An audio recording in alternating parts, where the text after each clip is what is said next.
Hello, and welcome back to Fulfillment Therapy. My name is Maddie, Kendra Nilsson's COO, and today we'll be listening to episode 174, Faith Beyond Boundaries, Creating Space for Questions in Your Family with Abbie Tait. We hope you enjoy. Welcome back to Fulfillment Therapy. Today we have a special guest, my beautiful sister, Abbie Tait. She was just recently on, and she spoke at the end about how she wanted to talk about spirituality and how that can look different ways and just some questions that she had. And at the end of our episode, after we stopped recording, I just realized, no, this is too important to put off. So we are actually continuing on that same day, but we're going to air it later. So you'll hear it who knows how long after that initial conversation.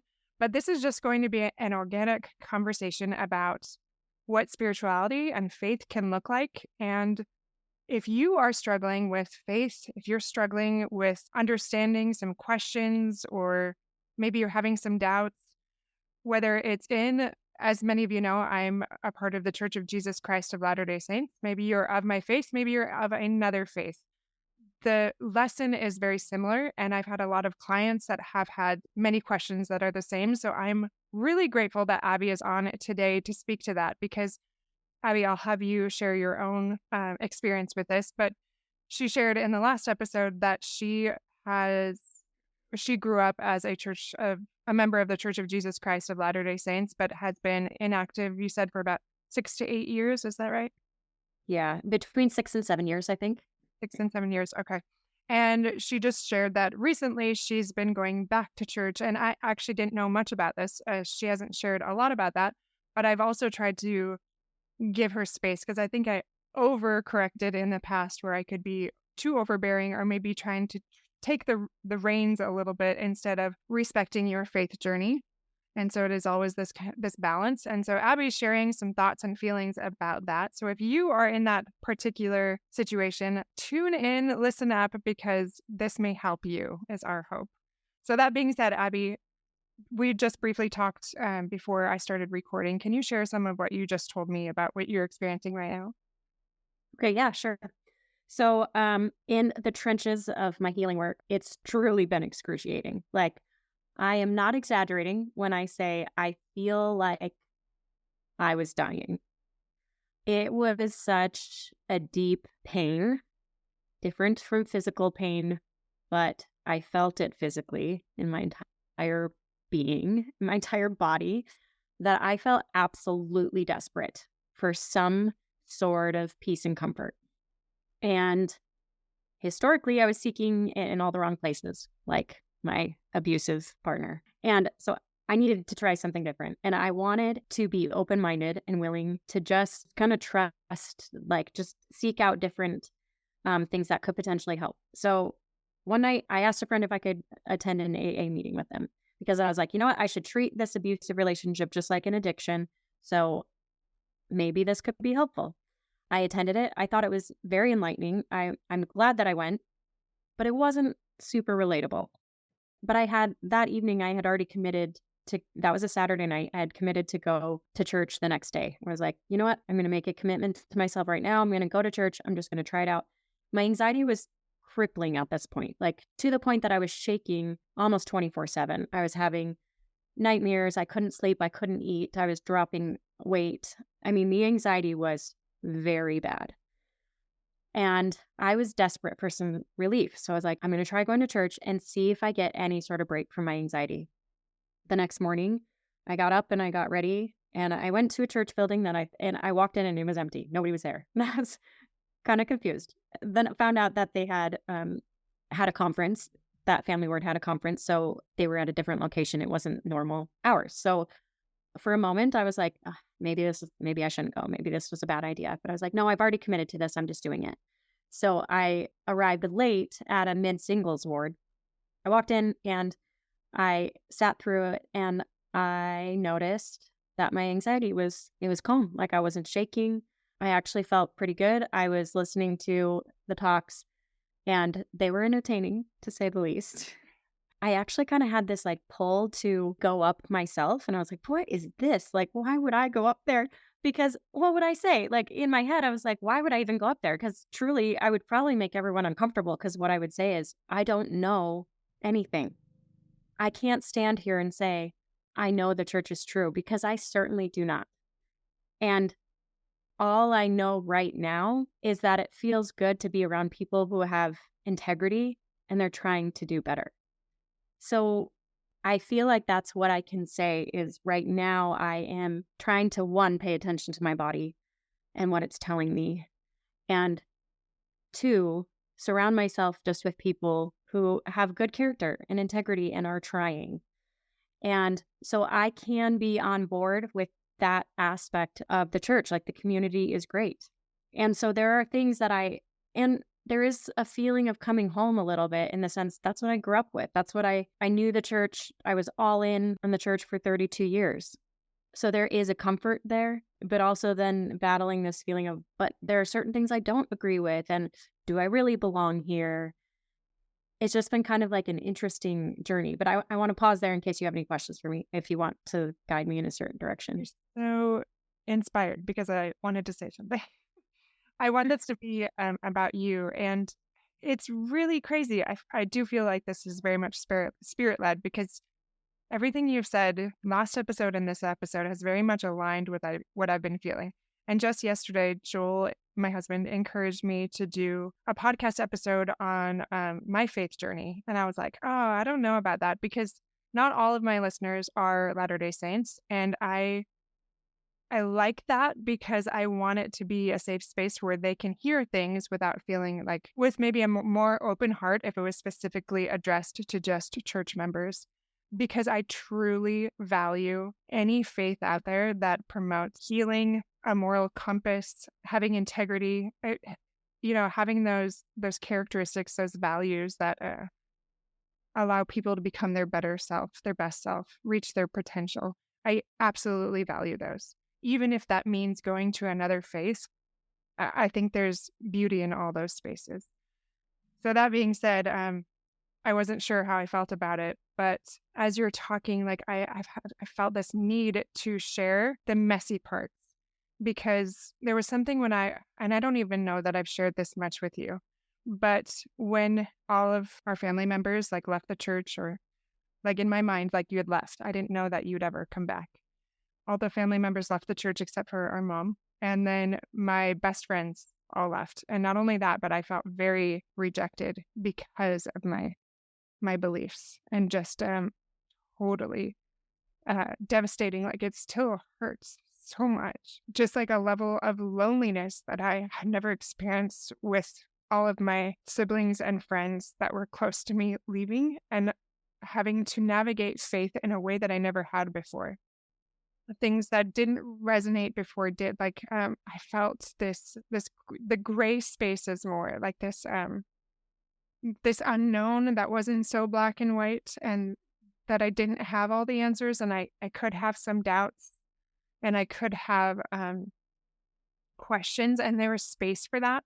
But nobody was like a mentor to show me how to navigate that. So it was very confusing. It was very lonely. And I felt a lot of times like I was living a completely different faith than so many people around me. But I also felt like I had so much more compassion for myself and for others, like your story, or my clients that are going through these challenges. Like, the faith that I hold to is a faith that makes room for that. Like, there can be all sorts of people that come in, and you don't have to look a certain way or act a certain way. I mean, we all hope that there's like some sort of moral code, right? But that there's space for you to be a mess. There's space for you to be confused and doubt. When I allowed that to happen, that's when my faith suddenly became deeper and richer and more secure. When I could let go of it having to look like this, or having to look like this. And sorry, I just kind of like hijacked it a little bit from you, but that's what I kind of hear you saying a little bit with the maybe outside. I hope I'm not putting words in your mouth, but like I just love how you said that you didn't know, but it felt good to be around people who have integrity and are trying to do better. Like, if somebody were to get up in church and say that, I would just be like, want to clap, because like, how vulnerable and open and genuine is that? And when people feel that way, knowing that it's okay to not have it to be solid, and there's space for you. Any thoughts about that? I just kind of word vomited a little bit. No, I completely agree with everything that you said, and I don't feel like you were putting words in my mouth or anything like that. Yeah, I think I would feel the same way. Honestly, if someone got up and said that, I think we get really used to the things that are typically said, and I know they have their place, and I get that, but also then it can tend to feel very robotic, and you lose the humanity a little bit in it. And it's been just really interesting because I'm trying to be open to dating, even though I absolutely don't feel ready for it. I'm deep in the grieving process. Yet I decided that maybe it would feel slightly safer to me to try to go on dates with LDS men because one of the things that surprised me about attending this ward was everyone was very kind, and I quickly realized that they were all a lot more like me than I had thought. Again, like I get sucked into this trap over and over, and I'm sure we all do, of believing like we are somehow so unique in the sense that we're the only ones feeling this way, or we're the only ones that are experiencing X, Y, and Z. And it's just not true. And I get reminders of that all the time. And this was just another one, but that all these people I was meeting, they were divorced, or they had all of these experiences that had really like kind of challenged them or torn them down, and that they were essentially doing the same thing, like going to church, trying to seek comfort. But there's such a mixed bag of people showing up at church. And I think it's easy to assume that only the good ones are showing up for church or whatever that even means. And I just anticipated that I was going to be like this black sheep showing up at church, and it just wasn't the case. It just reminds me of the Bible. Like, I think we all have to be like the Pharisees that are like really rigid. And I'm not ridiculing exact obedience. Like, I think there's a lot of power that comes from obedience and having a strong moral code or compass. And yet, the person that keeps coming back with that humility and the desire to find that peace and that comfort, whatever that looks like, the fact that they keep coming back, like I love those people. It's just sacred and holy. And like would love to make that my mission, to work with people that are just so vulnerable and open and willing to be misunderstood, that are willing to keep showing up. And I've had a lot of clients like that lately. And I think that's the overall message I want. There's space for all of us. And I think we need to be way more open, those of us that are in the church, no matter the faith, if we are the ones that are like, think that we have it all together, to remember that like we have a lot to learn from those people. Yeah. I mean, I find myself inspired the most by the people who have kind of the roughest story. Like they seem to just have so much compassion and love. And in a lot of ways, they end up feeling like the most Christ-like to me. And I still have no idea what I believe. But the exciting part is I need to give myself permission to figure that out on my own, in my own time, and to trust myself along the way, to like sit with different concepts or different ideas and let that sit in my body and decide how that feels. And I think that there are a lot of great concepts in the church, and I think the lifestyle, that's something. So I've had to focus on things I can say and support with confidence. And maybe I should say they, as in anyone who belongs to within organized religion. Typically, they tend to encourage a healthier lifestyle, and those are things that I can really be on board with. And I think when I was thinking about dating and in general feeling very mistrusting and afraid of men, I thought, maybe one of our other sister had made an off just handed comment once about how she was like, maybe you'd feel better dating an LDS guy. And I kind of, when she first said it, I was like, what? Like, why would you say that? But it really stuck in my head, and I kept kind of thinking about it. So fast forward to now, and I have been attending church, like just kind of at my own pace. Just I'm continuing to go, but I'm also continuing to trust myself in each moment, to each day, based off of how I feel in that.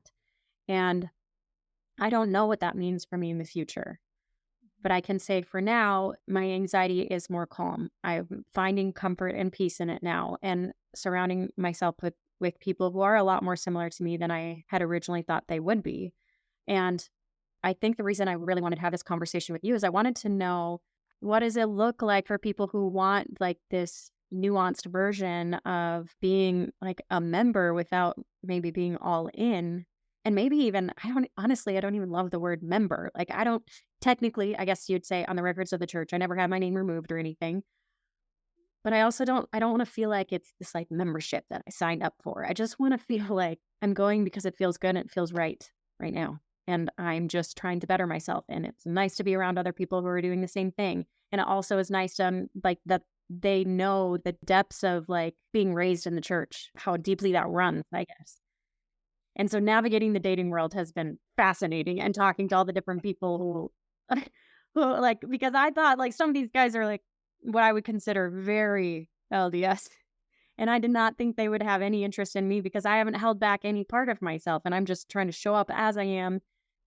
Even if that comes across as the black sheep. I mean, I have a nose ring, I have tattoos, and I thought that would scare people off. And it's been actually really interesting to have. I've had a lot of really good, insightful conversations with people.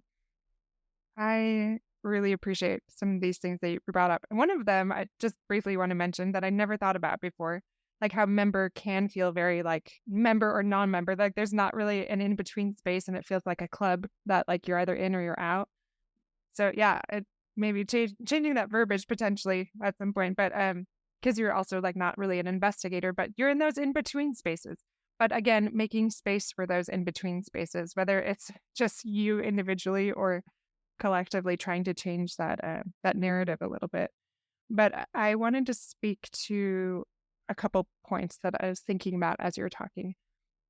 Like with my clients, I feel like it constantly goes back to assertiveness and boundaries. And I think this could look for you or for others like that. Like if just a simple conversation, like, hey, I am doing a lot of inner work right now. I'm on this new journey. I don't know what that looks like when it comes to my faith, when it comes to next steps. I just know that I want to show up, at least for now, to find that peace and that comfort. And I want to be very clear about what I'm okay with and what I'm not. I know first and foremost that like missionaries, for example, can be a little pushy sometimes, or maybe certain members, maybe the bishopric of any faith, there are going to be some that don't hear you or your boundaries. And yet that's something that we can change as far as individually even advocating for ourselves. But like, I want to keep showing up, and I would feel most comfortable doing that if you could make space for that and hear me when I say, like, this is what I'm comfortable with and this is what I'm not right now. I'm okay with you checking in with me, and that might change soon. But I need to know that how I'm showing up right now is okay, and that I can feel safe continuing to come because you're honoring and respecting my boundaries. And now that's not a conversation we have in the church very much in this way. But I just thought about it when like I'm always talking with my clients about how we can advocate for ourselves and set boundaries. Like, why not also, as I was going to say, an investigator or member, but if we're not calling it that, I don't know what to call it yet. But as somebody that's coming, seeking that peace and that comfort. And again, like going back to some clients that I've just recently met with, they felt like there's not a space for them in church if they don't have a solid testimony, if they have doubts, if they are not even really sure what their values are or their moral compass. But I think that those conversations are going to start happening more and more in the church as people want to find that peace and that comfort, but they don't know, I don't even know how to say it, what level they are or what level of commitment maybe they are yet. Just that they're not out, but they're not necessarily fully in either. In my limited experience of doing this, I'm realizing there's, in my opinion, an unhealthy amount of people that are just kind of comfortable with secrets, I guess is the best way to say it. It's like people are secretly struggling rather than just being who they are and being honest with themselves and the people around them and not being afraid of what that looks like. So I think that's been the biggest takeaways. I'm like, a lot of these people are just like me. They're just afraid to say it, or unless you can sense that all like a lot of these guys, even that I've gone on dates with, you can sense that they're kind of feeling out how I feel about the church first before they're willing to say where they stand on it. Because you can tell they're afraid of being like rejected of like, oh, like how in is this girl? Is she going to think if I drink coffee, is she going to stop talking to me? It's like, you can feel that. And the biggest feedback I've gotten from people is like, wow, like you're so easy to talk to, or you're so like accepting. I feel like I can just be myself. And I feel like everyone should be able to feel that way all the time. But I think where I struggle is I'm like, where do I really fit? Because I feel like the church is set up in a way that it's like, even if you're not in now, that's okay. But the expectation is that you eventually will be. Where can I sit in that what if I don't want that? Or what if I don't know? And I like the way that you said about the boundaries, because that is very eloquently put, by the way. The way you stated it was very well said. And I do feel confident enough that if like I was called into the bishop's office or something, I do feel like I'm in a stage where I could say that. I think that's a good invitation for leaders of the church to kind of accept that too. But also, I mean, I naturally go into like other people's perspective all the time. So I'm like, well, that puts them in a hard position. How do they fill these roles if everybody's like me? Or, but it's not my job to consider all of that. It's my job to consider my boundaries and where I'm at. I think it's very easy for us, especially when we're initially, I kind of call it the teenager stage. Sometimes when you're questioning your faith, because I totally did it too, when I was more critical and angry. And I think that's like a normal stage to talk about stages of faith development. Like those things definitely happen and can be normal and appropriate and totally fine. We don't have to like lose our minds. Like as members of the church, often we get very uncomfortable if somebody starts to talk about like their doubts or their questions and think they're trying to like pull us away and how dare they? And we get kind of like self-righteous and triggered. I've done a lot more work. I do not have that happen as much anymore. But I think we talk about sometimes the culture of the church needs to change, and we get really uppity about it. Well, again, because I think I made space for myself, I finally stopped worrying about people pleasing or appearing a certain way, and I started to live my faith the way that felt authentic to me. And at first, that might have been more teenager, like I've started to feel a little bit like rebellious, but I think it was still healthy for me to do it and understand that like I need to figure this out for myself instead of just doing it because somebody told me to, and I need to like gain my own conviction of things. Sorry, I'm getting to the point in a roundabout way. So anyway, I eventually stopped being so bent out of shape about the culture, and I realized that if there's something that I want to change, I can't control everybody else, but I can control my own space. And I shared this with you just briefly before we went on, but I want to share it again for the sake of listeners because I think it will help others struggling. I don't know if this is true, but this is what I felt. But the message is the same. I wanted to share in the calling that I was in, it was somewhat of a leadership calling. And I wanted it to be very clear because of my work as a therapist and working with people that it was okay if the youth, because I'd talked to so many of them, it's okay if they have questions. It's okay if they have doubts. It's okay if they don't know with absolute certainty about their testimony. They're still welcome and there's still space for them in the church or wherever they were. Like I truly believe God loves them in their journey throughout all of that. And I wanted to normalize that for them so they didn't feel so alienated. They didn't feel like misfits, because I remember feeling like a misfit. I remember feeling like there was only one or the other in the church, especially in your teenage mind when it's so black and white. But when I started to talk about that in a respectful way, but when I tried to shift that culture, I don't think they knew what to do with it. And I think they thought that like I was not a safe spiritual person potentially for those youths, even though I was trying to be very, very respectful. Now, I could be completely wrong. I did ask them very directly if that was true, and they said no, but I don't know that I totally believe that. Who knows? The point of the story is I was released from that calling, and it still like hurts a little bit because my aim is never to harm people ever. And I don't feel that I did. Maybe I did and I don't know it, but I don't think so. But I think all we can do is to be honest and seek to help and heal and lift. And I truly believe that in my desire to do that, to normalize some of these things, was only to help people feel closer to Christ and to feel like there's a safe place for them. So you talk about like you can't control others and maybe having that conversation where you set boundaries or things like that too. But I think the most that we can do right now is maybe it won't change on a large scale very quickly.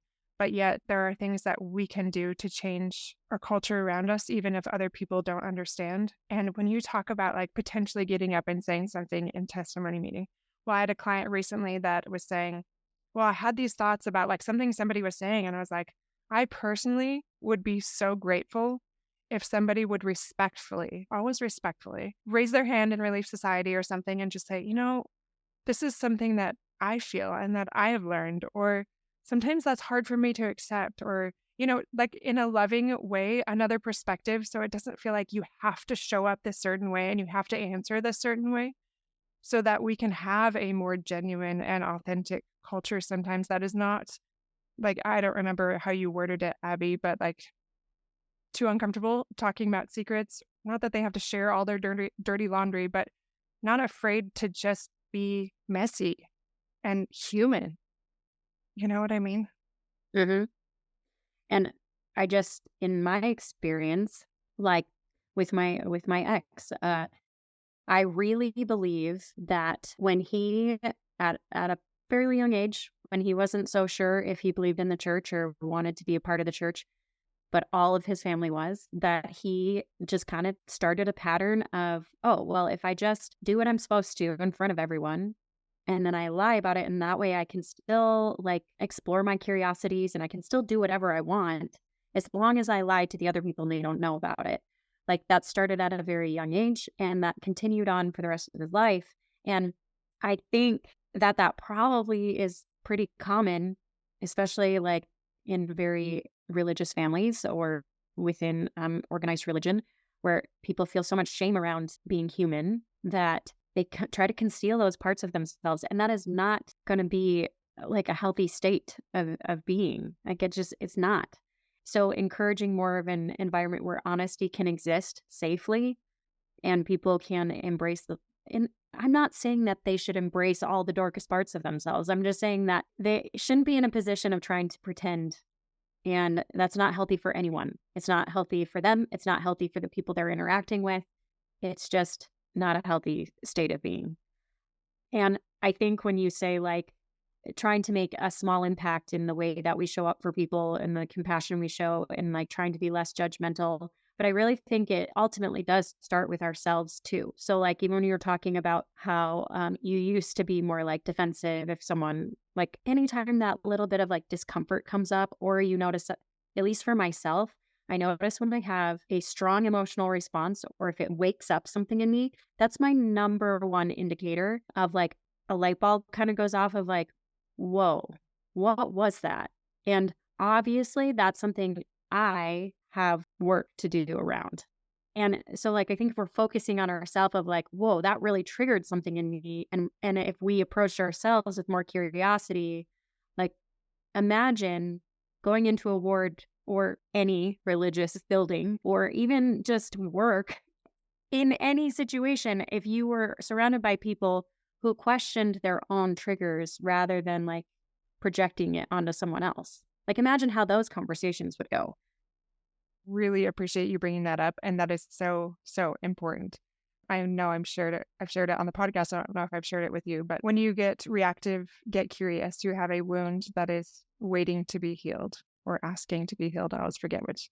And that's essentially like what you're saying. It's just to have that curiosity instead of shutting down, instead of judging others and wherever it can go. That's so beautiful. And to create that culture of that space where honesty can exist without pretending. Yeah, like we can keep pointing fingers at like an institution, a religion, or whatever that like, oh, they need to do this better. But really, we can only control ourselves. And we know that. Like there's many faiths out there. And I will say I am personally like all in, and yet my faith looks different, very different than it ever did before. But I will say in all of my clients that I've ever seen, the happiest people I've ever seen, my favorite mentors, the people I pattern my life after, have a moral compass. And wherever you're getting your moral compass, like that's your own journey. But I think we try to find that peace and that comfort in other places. And without something structured, often it's very hard to maintain that peace and that comfort in our life. Now, this is not like you have to do this, you have to do this, but that is what I've seen with my clients time and again. And tell me about that, how that's been for you, like finding that again. It sounds like you have tried to go to church. You've gone the last 4 weeks. Have you continued to feel that, or what does that look like for you? And how do you find it outside of church? Yeah, I would say that like this last Sunday, I didn't necessarily feel as like connected to it, and there were moments where I was like, oh, those are a few things that I reminders of like why I'm not so sure I'm on board. But that I mean, again, like if I'm focusing kind of in general on like the people, like I feel good about the people I'm surrounding myself with and good about the way I'm spending my time. And actually, our other sister joined me, and that was the surprising part. And honestly, I felt like what I really took away from that was that it was a bonding experience with my sister, and that I felt closer to her. And really, we were both choosing to kind of go into this uncomfortable situation together and just feeling connected. And I think all this work that I'm doing is already attracting different types of people. And I have just kind of been living by my own, like in the church, it's the word of wisdom, right? Like, I guess I've been living kind of by my own rules in the sense of paying attention to, like, okay, I love coffee and I'm probably always going to love coffee. And I am not cutting it out for any religious reason. I still do drink it, but I've cut back a lot because I noticed that my anxiety was maybe a little bit worse. So then I was like, okay, I'm just going to drink decaf. So I've been drinking decaf coffee when I really want it. And I've been having a lot more herbal tea because it just feels good to drink and it calms my anxiety a little bit. And I've made just like commitments to myself and how I'm going to show up on dates or things I'm going to be okay with and things I'm not going to be okay with. And so I'm like kind of structuring myself in the same way, but according to what feels good to me. And that feels like empowering, but also feels like I'm carrying that like peace with me as well. And I'm spending my time, I'm being intentional about who I'm spending my time with. And eh, they're very like quality people that I feel good around, that my body tells me is like, yeah, this is safe. Abbie, I am so grateful we decided to do this second episode and that you asked to speak to it. You're very in tune to what I've been feeling and what I think a lot of people need to hear. I'm very grateful for the things that you're saying. And it reminded me the last things that you're talking about, almost like the relationship of a parent. And it actually goes in really well with what you said the last episode about your belief that if you weren't a burden, or just some of those initial beliefs that have caused you to go down different routes potentially. But I think about parents and how all we want from them is to feel that unconditional love. And I think everything that we're talking about is we want to feel that in our teenage rebellious self stage or in our seeking to understand who we are or find out who we are authentically without just being told and just being obedient, while there's some beauty in that, being able to like discover for ourselves what resonates and what feels right. And then I'm going to apply it to Christ here. I'm not entirely sure where your beliefs are at the moment, but I want to believe personally that if I come before Christ, that it is so unconditional and that he will love me so deeply despite my mishaps. And in that, again, that sacred space, that I will be loved and accepted, and he'll teach me a higher way while making space for me to decide for myself and loving me regardless of how long it takes me to come to those conclusions myself or learn that myself. And I think that's what I want. And I think that's what I hear what you're saying. That's what I want in the church or in any church, is that there's unconditional love. I can show up in any form and that it's still okay. And this is a church for people that need a physician, which is every one of us. And we are all going to be on a very different journey. And that is so okay. And we can have those hard conversations and we don't have to get so bent out of shape when somebody else's journey looks so different than our own. I think that if we all lead with more compassion and love, which I know may seem kind of cliche because we hear it all the time, but it's so true. If we do, like, if that's what we're choosing to lead with, I don't think it's ever the wrong choice. Like I've said, I don't know what I believe right now. And it's a little bit exciting to figure out what that's going to look like. I don't even know what that will look like tomorrow. But I spend a lot of time thinking about it. And for now, one of the most like comforting things for me, and I kind of touched on this before, but is imagining the most pure, wise version of myself that's like untainted by wounds and by experiences. And I would say that that's right now how I visualize God. And if God is part of all of us, like if God knows us perfectly, to me in my brain, it makes sense that like who knows me more perfectly than me? And what if there is this like absolutely pure version of me that is guiding, that I can visualize guiding me and loving me truly unconditionally? That feels so good to me. And I think that when it comes to like spirituality and beliefs, I think a lot of us are saying and expressing the same things in different ways. We're using different language. And I think there's a place for all of us.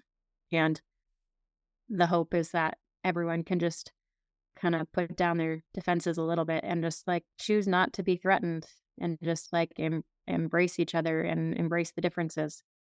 I love that. And I think that's a great space to end. Choose not to be threatened and embrace the differences.